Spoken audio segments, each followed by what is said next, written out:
তো বন্ধুসকল মই আহিলো জাগিৰোড ওভাৰ ব্ৰিজৰ ওপৰত আৰু ওভাৰ ব্ৰিজখন কিমান দীঘল আৰু কেনেকুৱা মই দেখাই আছো হয়তো বহু মানুহে বহু দিন ধৰি চলাচল নকৰে কিন্তু আজি এই ভিডিঅ'ৰ মাধ্যমত আমি দেখুৱাম যে এই ব্ৰিজখন কিমান সুন্দৰ আৰু কিমান ব্যৱস্থাৰ বাবে ভাল এটা ব্যৱস্থা হৈছে হেতু ৰাইজৰ কিমান ভাল হৈছে সেই বস্তুটা আপোনালোকে চাওক ইয়া চাব পাৰিছে যিখন ৰোড মেইন ৰোড আছে এই ফালে কিন্তু চাওক গাড়ী গৈ আছে 4 টকা 3 চকীয়া 2 চকীয়া মানে যিবোৰ বাহন আছে সেইবোৰ যাব পাৰে আৰু এক সাইডত আপোনালোকে দেখিব পাৰিছে যেটো সৰু ৰাস্তা এই ৰাস্তাৰে বহু মানুহে অহা যোৱা কৰাৰ বহুত সুবিধা হৈছে কাৰণ যিমান সেফটি ৰাখিছে এই সেফটি দি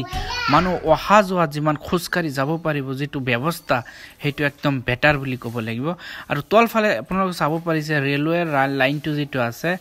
আগতে কিন্তু ইমান এটা ব্যৱস্থা আছে যেটো ব্যৱস্থাকে বহুত বেয়া আৰু বহু সময় মানুহে ইয়াত ৰখিব লগিয়া হৈছিল যেহেতু ইয়াত কোনো ওভাৰ ব্ৰিজ না আছিল আৰু এই ব্ৰিজখন নথকাৰ বাবে অসমৰ ৰাইজৰ বহু অসুবিধা হৈছিল আৰু যিসকলে জাগিৰোডত এই ৰেল লাইনৰ বাবে বহু মানুহ গাড়ীৰে যেতে অহা যোৱা কৰিছে বহু সময় কিন্তু ইয়াত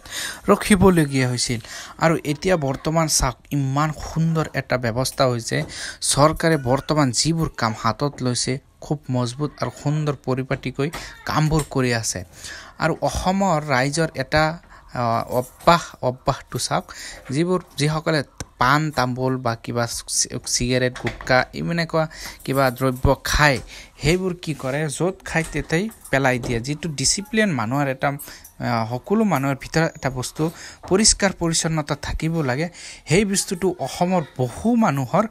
এই ব্যৱস্থাটো কিন্তু নিজে বজাই ৰাখিব নোৱাৰে সেই সকলে কিন্তু জানিব লাগে যে অসমৰ বহু মানুহে পান তামোল খায় কিন্তু যতে ততে থুকেকাৰ বা পিকবোৰ পেলাই ৰাখে এই বস্তুটো আপোনালোকে চাওক ইমান সুন্দৰ এটা দলং উদ্বোধন হোৱাৰ পিছতো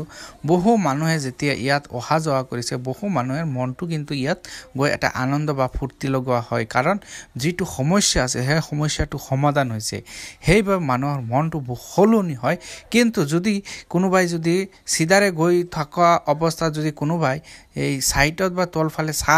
চাব আপোনালোকে এইবোৰ পিক দি এনেকুৱা এটা অৱস্থা কৰিছে